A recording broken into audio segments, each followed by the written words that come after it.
Chapter 15, Nothing's Free. Everything has a price, but not all prices appear on labels.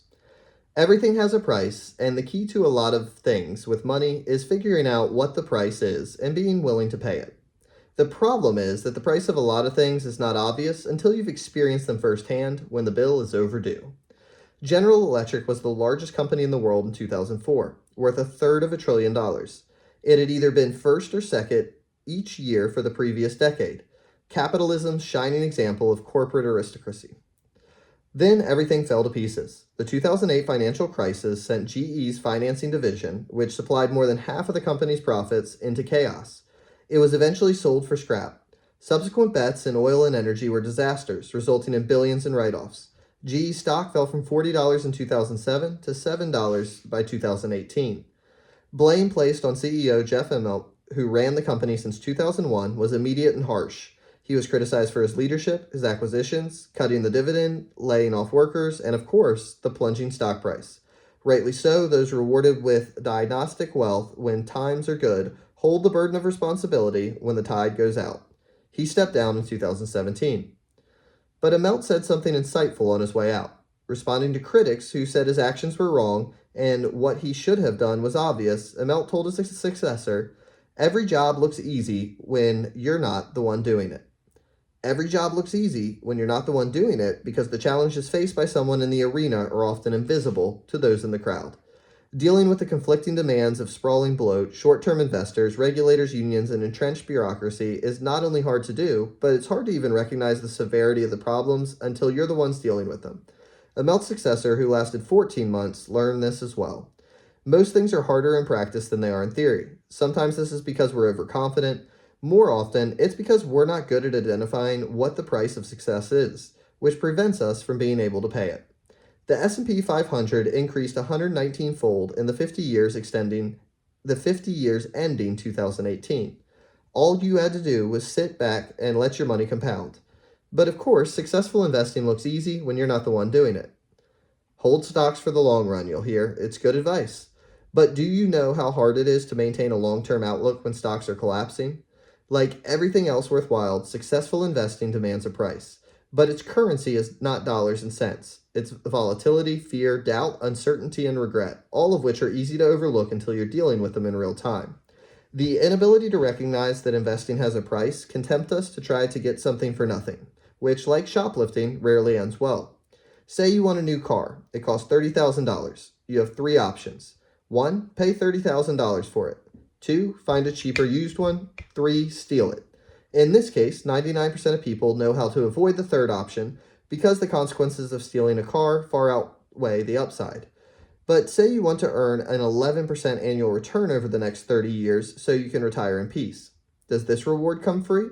Of course not. The world is never that nice. There's a price tag, a bill that must be paid. In this case, it's a never-ending taunt from the market, which gives big returns and takes them away just as fast. Including dividends, the Dow Jones Industrial Average returned about 11% per year from 1950 to 2019, which is great. But the price of success during this period was dreadfully high.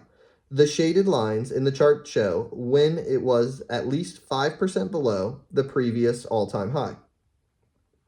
This is the price of market returns, the fee. It's the cost of admission, and it hurts. Like most products, the bigger returns, the higher the price.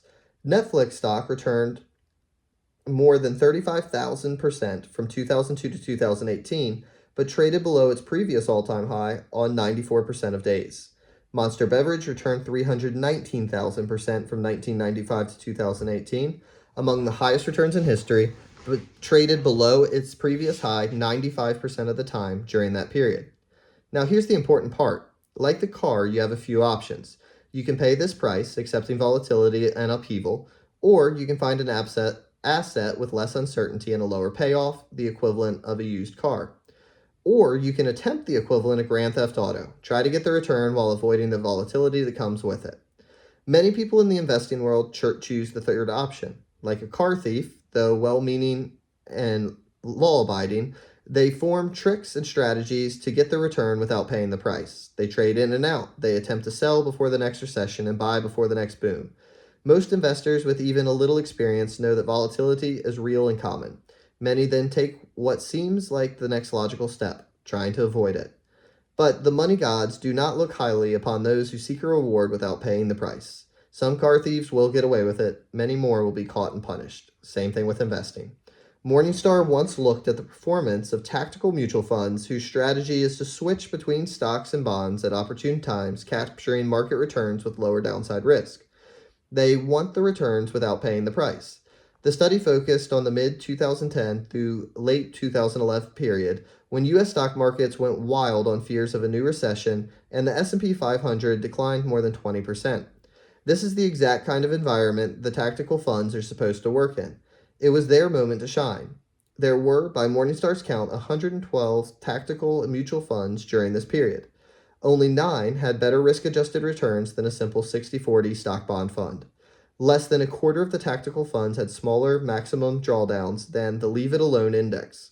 Morningstar wrote, with a few exceptions, tactical funds gained less, were more volatile, and or were subject to just as much downside risk as the hands-off funds. Individual investors fall for this when making their own investments too. The average equity fund investor underperformed the funds they invested in by 0.5% per year, according to Morningstar, the result of buying and selling when they should have just bought and held. The irony is that by trying to avoid the price, investors end up paying double. Back to GE. One of the many faults stems from an era under the former CEO Jack Welch. Welch became famous for ensuring quarterly earnings per share beat Wall Street estimates. He was the grand master. If Wall Street analysts expected a 0.25 or a 25 cent per share, Jack would deliver 26 cents, no matter the state of the business or the economy. He'd do that by massaging the numbers. That description is charitable, often pulling gains from future quarters into the current quarter to make the obedient numbers salute their master. Forbes reported one of dozens of examples. General Electric for 2 years in a row sold locomotives to unnamed financial partners instead of end users in transactions that left most of the risks of ownership with GE. Welch never denied this game. He wrote in his book, Straight from the Gut.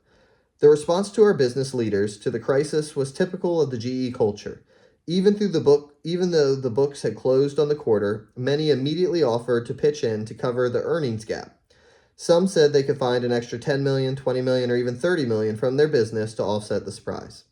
The result was that under Welch's leadership, stockholders didn't have to pay the price. They got consistency and predictability, a stock that surged year after year without the surprises of uncertainty. Then the bill came due like it always does. GE shareholders have suffered through a decade of mammoth losses that were previously shielded by accounting maneuvers. The penny gains of Welch's era became the dime losses today. The strangest example of this comes from failed mortgage giants Freddie Mac and Fannie Mae, which in the early 2000s were caught underreporting current earnings by billions of dollars with the intention of spreading those gains out over future periods to give investors the illusion of smoothness and predictability, the illusion of not having to pay the price. The question is, why do so many people who are willing to pay the price of cars, houses, food, and vacations try so hard to avoid paying the price of good investment returns? The answer is simple. The price of investing success is not immediately obvious. It's not a price tag you can see, so when the bill comes due, it doesn't feel like a fee for getting something good. It feels like a fine for doing something wrong. And while people are generally fine with paying fees, fines are supposed to be avoided. You're supposed to make decisions that preempt and avoid fines. Traffic fines and IRS fines means you did something wrong and deserve to be punished. The natural response for anyone who watches their wealth decline and views that drop as a fine is to avoid future fines. It sounds trivial, but thinking of market volatility as a fee rather than a fine is an important part of developing the kind of mindset that lets you stick around long enough for investing gains to work in your favor. Few investors have the disposition to say, I'm actually fine if I lose 20% of my money. This is doubly true for new investors who have never experienced a 20% decline. But if you view volatility as a fee, things look different.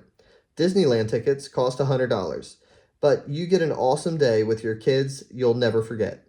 Last year, more than 18 million people thought that fee was worth paying. Few felt that the $100 was a punishment or a fine. The worthwhile trade-off of fees is obvious when it's clear you're paying one. Same thing with investing, where volatility is almost always a fee, not a fine. Market returns are never free and never will be. They demand that you pay a price like any other product. You're not forced to pay this fee, just like you're not forced to go to Disneyland. You can go to the local county fair where tickets might be $10 or stay home for free. You might still have a good time, but you'll usually get what you pay for. Same with markets. The volatility uncertainty fee, the price of returns, is the cost of admission to get returns greater than low fee parks like cash and bonds. The trick is convincing yourself that the market's fee is worth it. That's the only way to properly deal with volatility and uncertainty. Not just putting up with it, but realizing that it's an admission fee worth paying. There's no guarantee that it will be. Sometimes it rains at Disneyland. But if you view the admission fee as a fine, you'll never enjoy the magic. Find the price, then pay it.